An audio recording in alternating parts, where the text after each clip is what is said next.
I went into service in 43, so it was, I went right out of school into the service. Get a letter saying, "Greetings." Yep.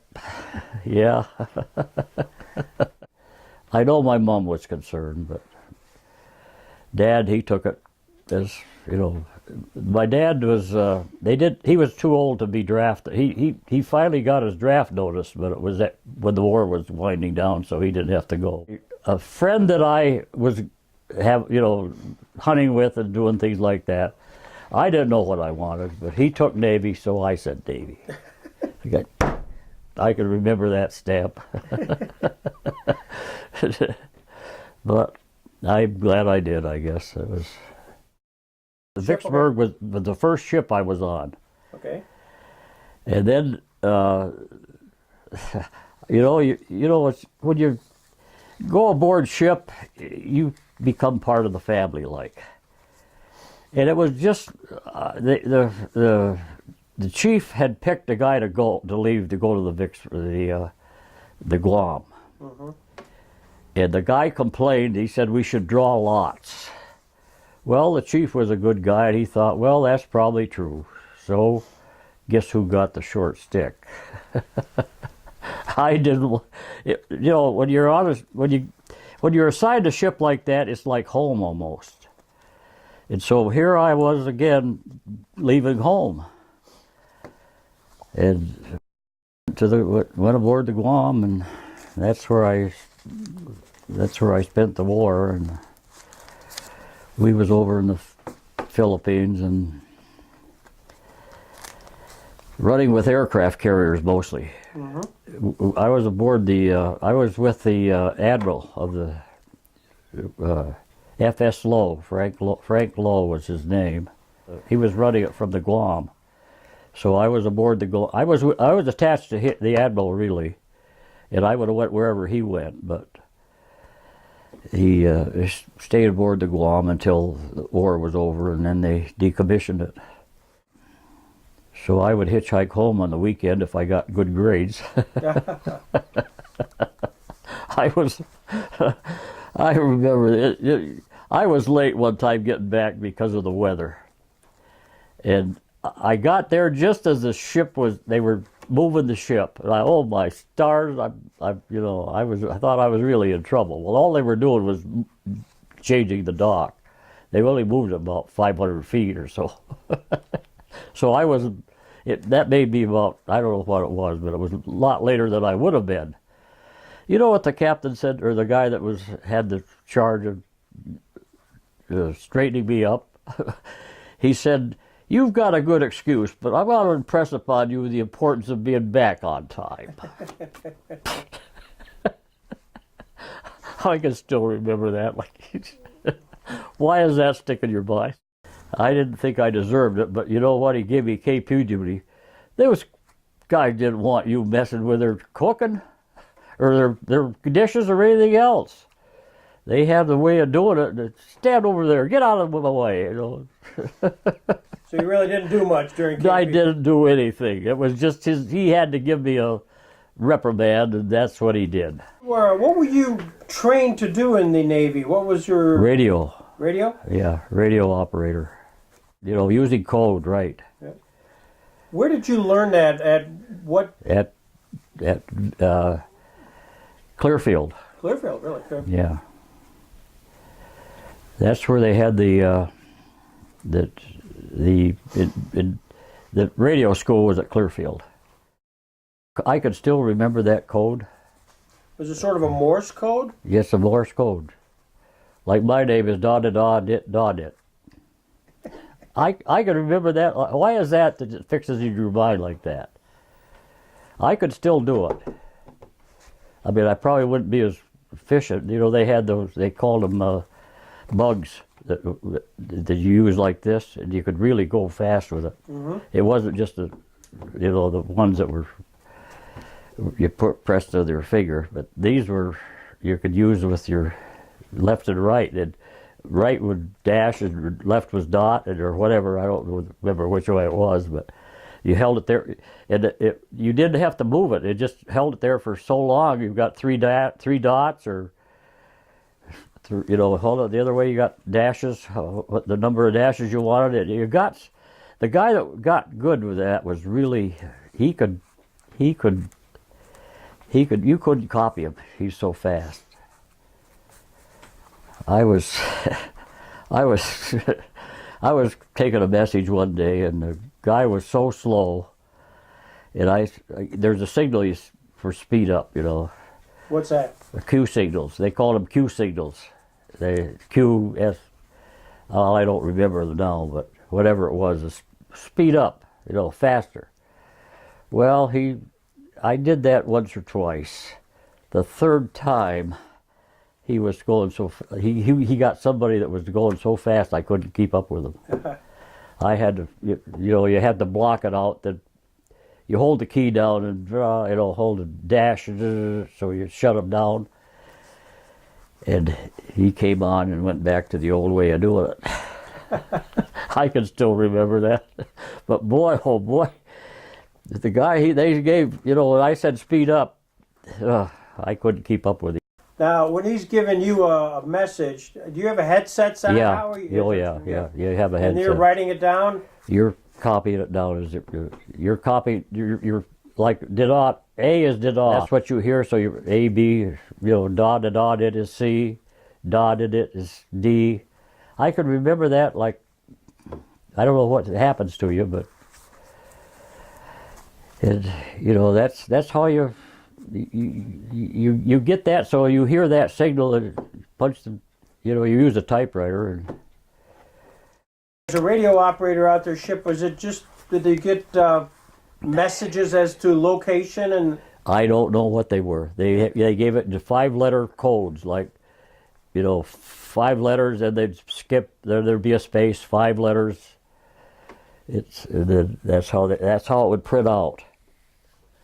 And then you would hand it off to the chief or whoever took the message. Yeah, you'd have no idea, except you have a clue. That when the action that's going on, you get a little bit of understanding that something's happening here. Like what? Like the Japs are moving out, coming towards you. We saw a torpedo go by the brow one day. We didn't get to shoot down many Japs, but we got a few. Kamikazes? Yeah. I imagine they were. That one, I got caught top side one day, and this guy must have stayed low on the water because nobody knew he was there until he was into our formation almost. Of course, we got destroyers all around us, and they're the ones that started firing first. I should have been running for cover. I'm standing there watching it. Watching him. They put him down in the water before he got to us, but he was coming right at us. So what's your heart doing at that point? I don't know. I should have been running for cover, but you wasn't expecting it for one thing, but because we weren't at battle stations. Right. This guy somehow got under the radar and then came right at us. He knew. I think he must have known. We were, it wouldn't be hard to tell we were the biggest ship of the mostly destroyers running around us. They're the ones that are those little tin cans, they call them. Yeah. When your battle stations, you don't know what's going on up there. My battle station was down with the rest of the radio men. It wasn't top side, so that's where I was. But something's going on up there, and you could hear the guns, huh? Oh yeah, yes, they'd roll the ship a little bit. So you were out to sea when word would have gotten out that President Roosevelt died. Yeah. Do you remember that? Yes, yeah, we do. I do. What was the feeling on the ship? Well, we lost a good man. I mean, that was the feeling anyhow, that we lost our leader. But they knew we had a chore to do and we would do it. The Germans had surrendered? Yeah, we got word, but there was no celebration really that I remember anyhow, because we were still fighting the Japs. The guy went overboard one day at this heavy seas. Ah. That wasn't very funny. No. But we got him out. The destroyers picked him up. Where we were in a typhoon. Waves bigger than the hills coming at you. But you know what? It was up you went. You know, they knew how to handle it, and they didn't head it. The ship didn't go straight at them. The ship went at an angle, so that when you rode up here like this, and down the other side, it was at an angle that they knew what to do. And because I think if they went head on with them, the water would just come right across the ship. But they knew how to handle it. And Did you get sick? Did you ever get sick? not on the Guam. But they put me on they retired the Guam then at the end of the war, and I still had some time. They put me on a destroyer. I never had such a... I was sick all the time. On the Guam, I never got sick. Mm-hmm. But on that ship, I was struggling every day. In fact, I went to the captain and asked him if I couldn't get it transferred. Nah, you'll be all right. You'll get used to it. I never did. Yeah. What was it like on the ship when you got word that Japan had surrendered? I don't know if we really believed that or not. I really can't say. I don't recall there being a celebration.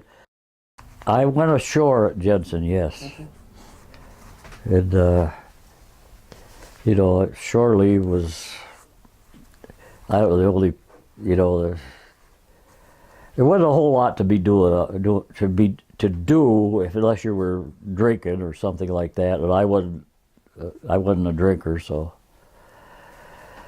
But you just, you know, walked around and enjoyed, looked things over, and prostitutes all over the place. All right. They gave you enough education to avoid that, but at least me anyhow. There's some of the guys went, you know, they had prophylactic stations all over the place, and I couldn't see it. But well, I suppose for some people, being out on the sea an awful long time. yeah, there's no doubt about that. You get to want a woman, I guess, but I couldn't see you know, they'd show you, they'd every once in a while they'd run the pictures for you. You know, intend to, what do you call them? They had they had a name for them, but I don't remember now what it was. But they would show you pictures of stuff and behave yourself when you're on leave, you know. This is what could happen? Yeah, this is what could happen. Yeah. Oh, that scared the life out of you. What's the legacy? Do you ever reflect on that? You know, being a young kid, just out of high school, you're just doing your job, and you really don't understand the ramifications of what is really taking place. And you know that the good guys were not the Japanese. That's all, and you knew what you were doing. You know, you were standing against Hitler, and those guys were. You know there was a cause, and you were part of it, but you just did your job. And not really understanding what the ramifications would have been if you had not stood against them.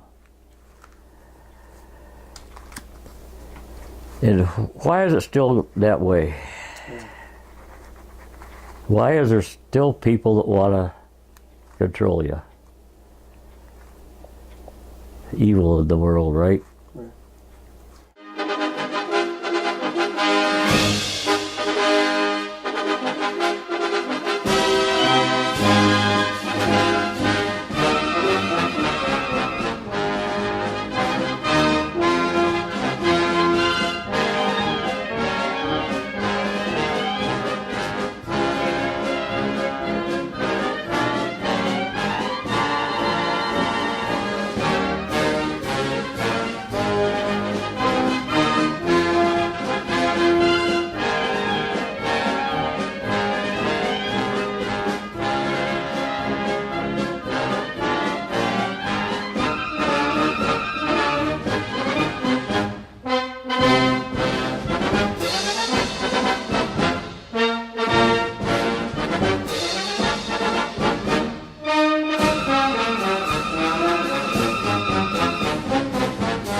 Did you ever get your picture in that USS Guam? Are you in? Yeah. Can you show me? Well, I'm in the flag division. Yeah. Okay. I think that's myself right there. I can't thank you enough. Well, you're very welcome. I hope